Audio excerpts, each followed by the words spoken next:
Hello everyone and welcome back to the Welsh Lady ASMR.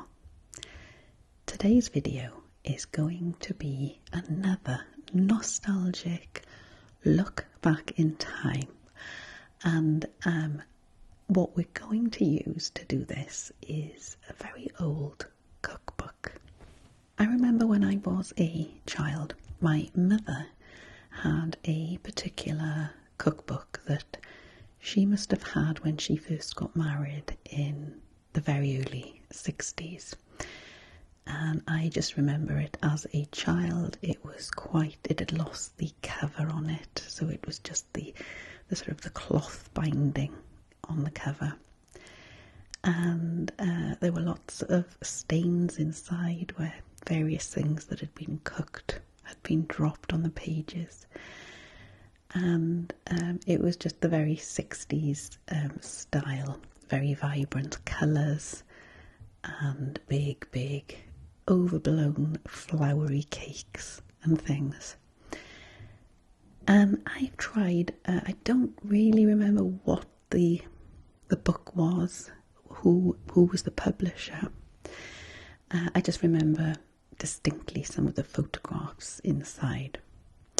And I've tried looking on various second-hand bookshops and online and never been able to find the book. My mother obviously threw the book out a long time ago, so it's been lost.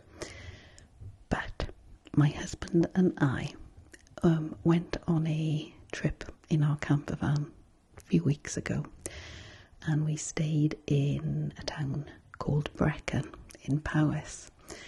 And we spent a very happy couple of hours in the morning on Saturday looking through the charity shops, antique shops, bric-a-brac shops. And you know what's coming, don't you? Not the book. I didn't find the exact book, but almost as good.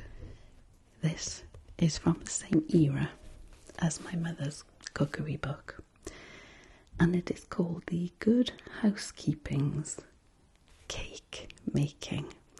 I'm pretty sure that the book my mother had was just cakes as well, or at least the cakes are the things I remember most. I always had a sweet tooth.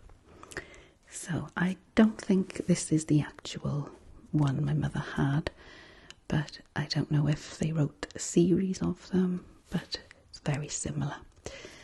And as you can see, it's also lost the cover on it, but it's in excellent condition.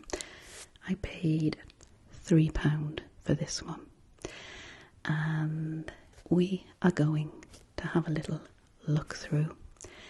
There are some lovely recipes that you don't see in modern cookbooks.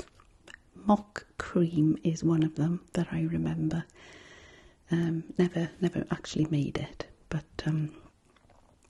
something I've not seen for many decades. I'm guessing the books were kind of from the aftermath of the war, when there was rationing and people didn't have luxury goods to cook with every day. So hope you enjoy this video. Let's have a little look through my Good Housekeeping recipe book, Cake Making. So, as you can see, the book has this lovely off-white sort of linen feel cover. As I said, quite remarkably good condition. And the title is The Good Housekeeping's, and I've just noticed this actually here is, well, a stylized cake, and the word around the cake says picture, so it's the Good Housekeeping's picture cake making. The pages, as you can imagine, are a little discoloured, but all in all, not obviously stained. And as I said, I paid £3 in a charity shop. Now, how about that for an opening cover? These cakes are what my grandmother and mother used to sort of cook as cakes. Not that we had cakes a lot, but certainly at Christmas, if my mother made cakes, and the recipe books that she had were certainly this type of cake. Kind of very, very traditional, simple cakes, dare I say. The usual Dundee fruited cakes, cherry cakes, Madeira cakes. But these look like good old solid cakes that I remember, and gorgeous deep colours. And this is the very first page. I love it.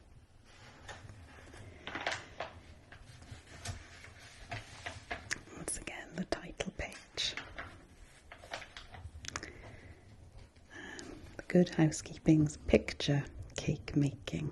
Guessing it's picture because there's a lot of photographs, and compiled by the Good Housekeeping Institute.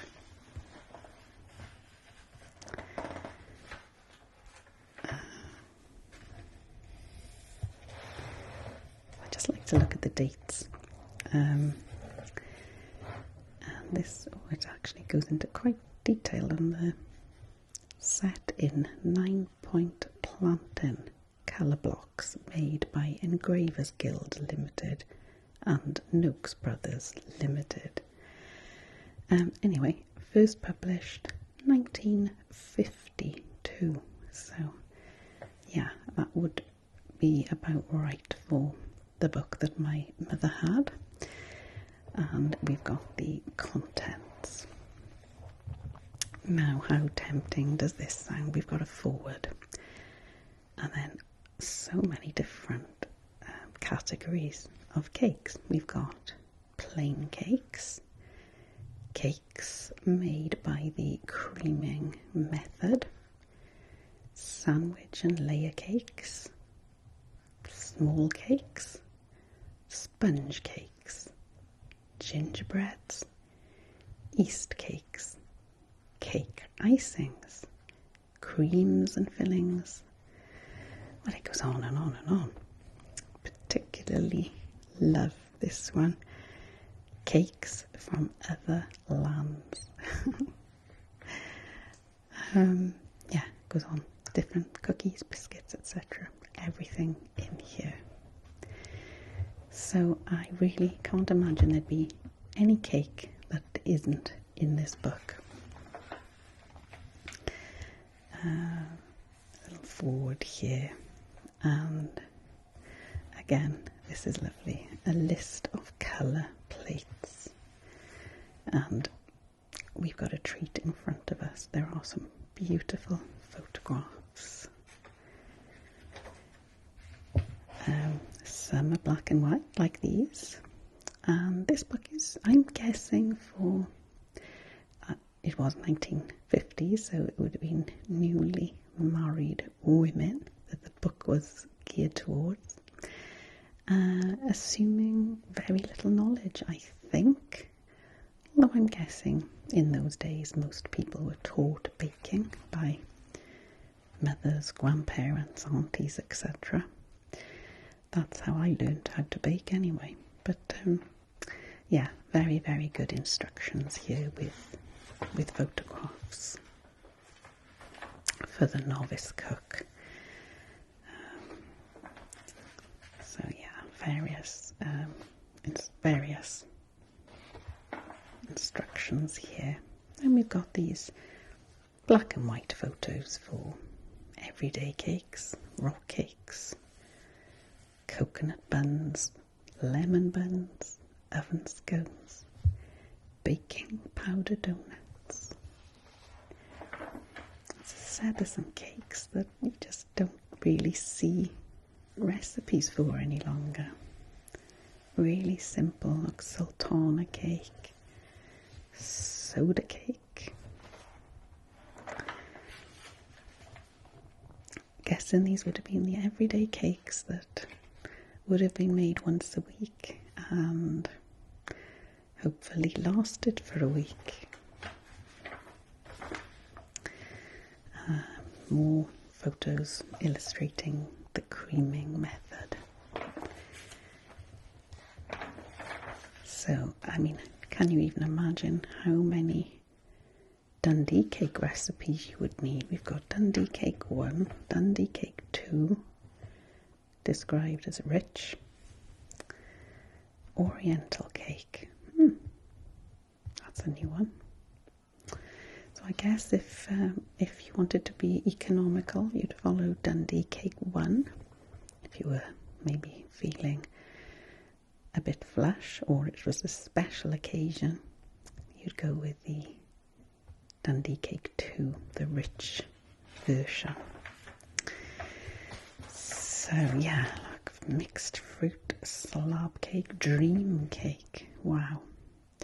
Dream cake, looking at the ingredients: flour, baking powder, chopped walnuts, glacé cherries. Oh, preserved ginger cake. Lovely. A lot of these recipes look similar. They're all kind of variations on plain cakes or fruit cakes. But look at this lovely photograph. I love looking at the old equipment, the Tate and Lyle sugar packet. Move it closer to the camera. I'm not sure if you can see that. A little kitchen timer here, look, a lovely old-fashioned clockwork timer. And the lovely mixer. We talked about mixers when I did the Britain history books, the Sunbeam mixer that my mother had. But yeah, if you didn't have a mixer, you kind of did it the hard way, by hand. But for the time, the photographs are absolutely gorgeous.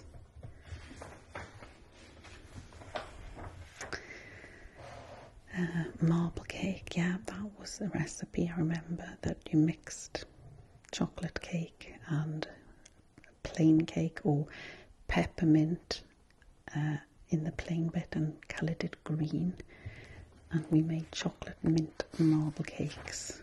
Yeah, exactly like that.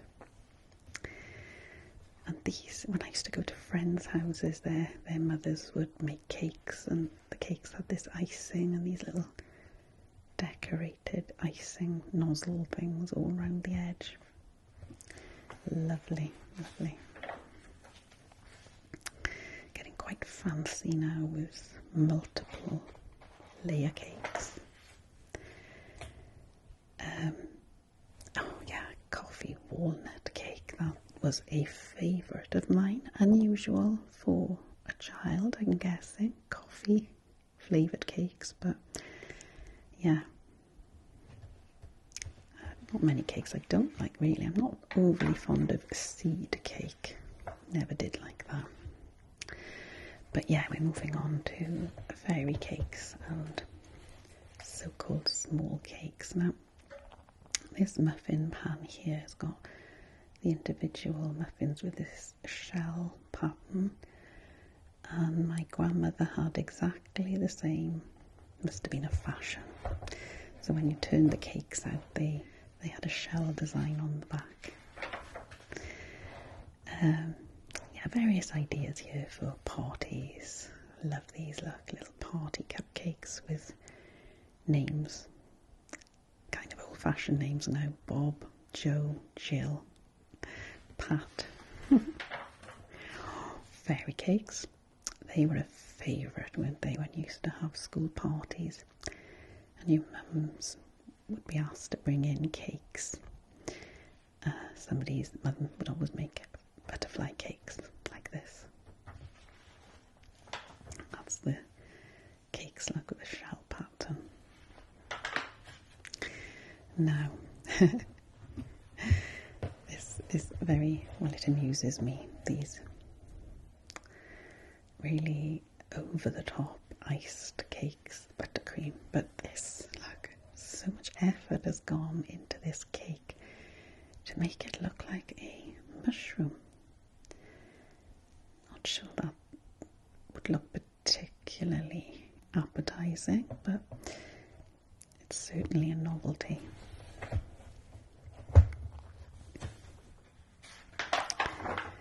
And again, the amount of detail on these iced cakes. This is obviously a Christmas one. Now this cake frill here,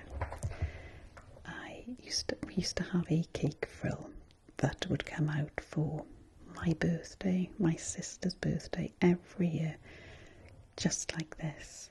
And in fact, I can't remember the last time I saw a cake frill for sale.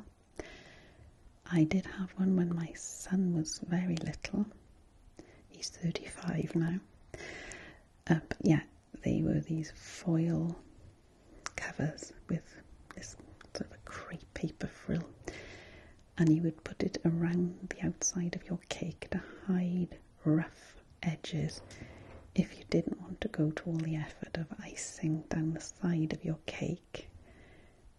That neatened the cake, made it look very, very fancy. It's funny you don't remember these things till you see pictures like this. Various flans. Now my grandmother used to make flans. She had a special tin. It was a large one like this.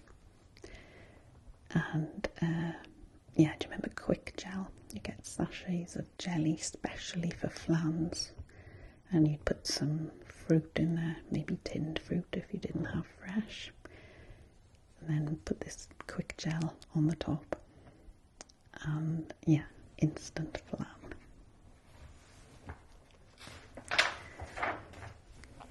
And on the cakes go. We're into Swiss rolls.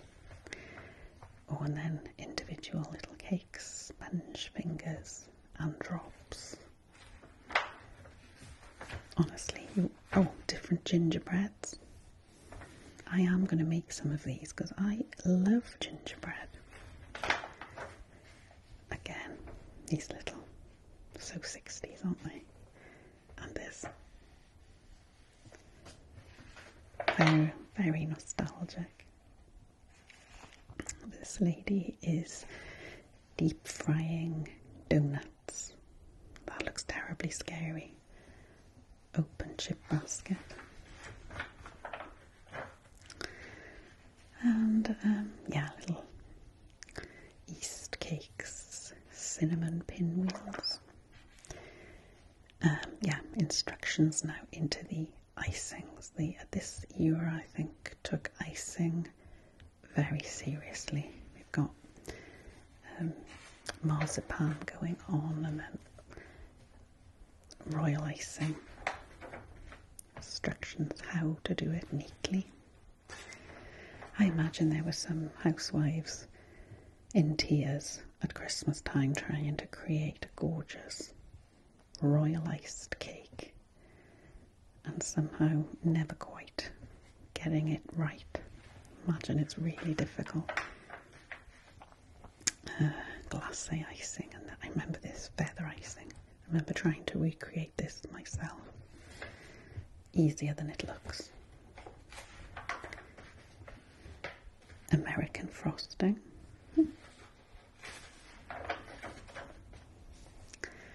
Yeah. On and on they go, giving you instructions on neat cakes. Well, I imagine if you were invited for afternoon tea to somebody's house and they presented you a plate of cakes like this, what a treat. Look, you've got a slab of cake over here, and these tray of fancy cakes. They're so pretty, aren't they?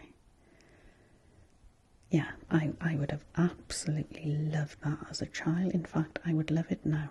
They look delicious. Very sweet, very sickly. But yeah, you just don't see cakes like that now, do you? They would all be pastel and very, very dainty. But yeah, what a lot of effort has gone into that. And on we go. So we've got sort of flapjack recipes here. So some of these are absolutely timeless, of course. Choux pastry. So we've got eclairs, cream puffs, profiteroles, cream swan, anyone?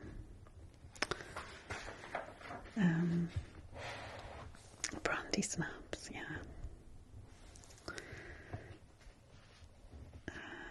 Yeah, iced petit fours. Yeah, really fiddly, tiny little things. Look at this.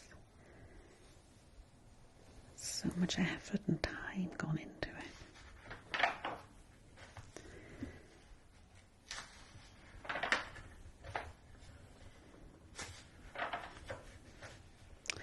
And then a separate section for meringues.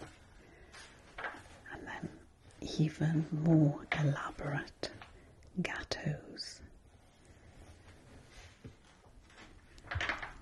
Oh, look at this. Again, coffee walnut and then an angel cake. But with all of this icing on top. Look like chocolate mice. Not quite sure what that's all about, but now that looks really gorgeous. And it looks like the cakes. My mother would make plain cakes, but nothing like this. But if we had a dinner party for maybe somebody's birthday or Christmas, my mother would buy a frozen gateau that looked like this from the bakery near us called Ferrari's. And it would be frozen. And it would have to defrost for, well, all day. And oh yeah, that would be the highlight of my meal. Oh wow. Yeah, this is definitely of its time, isn't it? My goodness. We've got a cake here that looks like a basket of mushrooms. Yeah, really into their mushrooms, aren't they? Oh, so lovely. All these Battenberg cakes. Yeah, you would never run out of recipes, would you, using this book? Yeah, we're into economical sandwich cakes now, and little explanation. Mixtures made with restricted quantities of certain ingredients, particularly fat, sugar and eggs, can often be used with success as the foundation of a cake, which is to be iced or filled with a cream or cake filling. The following recipes give cakes which may be used in this way, but in every case they should be eaten while fresh and not kept. So we've got an eggless chocolate cake, I guess that's like a brownie. Sugarless sandwich cake, that's interesting. So you've got flour, cocoa, margarine. Uses jam. Interesting. Oh, look at these. Do you remember these? I think you can still get them. At Christmas time, the shops would be full of them. These little jellied lemon and orange slices. And you could buy little miniature ones in little pots to go on top of your cakes, your little fairy cakes. Yeah, don't see those much either anymore. And then we're coming on to children's cakes. Look at this. Very rustic clock with little animals all around the edge. This is so kitsch. Look at this. A children's Christmas tea table. So they obviously have their own little cakes, fruits, small little pastries, And these crackers, yeah, that's exactly the sort of crackers we had in the 70s. Crepe paper and these foil, very vibrant colours. House shaped like a cottage. Most unusual, some of them. Waffling cake. That's got rice flour in it. Johnny, happy birthday cake. Field of mushrooms. Yeah, there's some mushroomy thing going on. Yeah, little fruit pastries.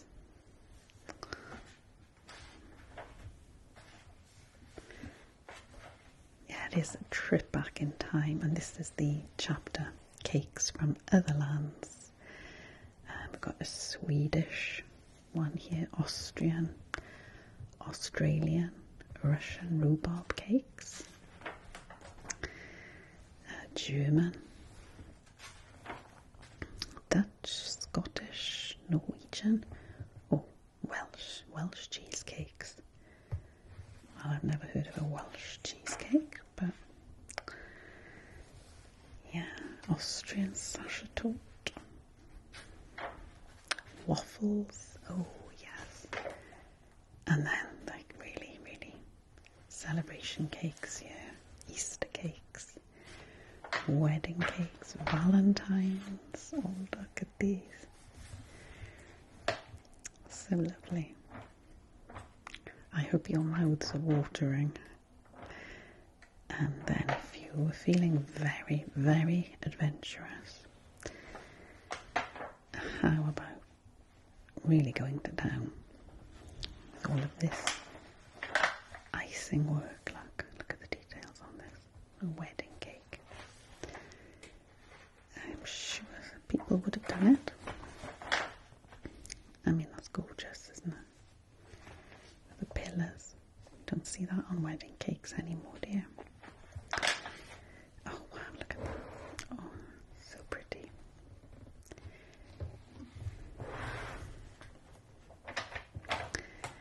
Well, I guess we've looked at a lot of cakes here. We're moving on to pastries. And in the back then, they've got these recipes that have been sort of sponsored, I suppose. So this one is a chocolate meringue pie, Cadbury's Bourneville Cocoa. And this one is a cinnamon sponge using Coleman's semolina. Love all this. That's something you don't see now. Coleman's semolina. And then we're looking at recommended equipment. Yeah, again, look at these old-fashioned jars, storage jars. Oh, the weighing scales, look. No digital ones. Pyrex. Yeah, we all had Pyrex glass. That little whisk, we had one of those.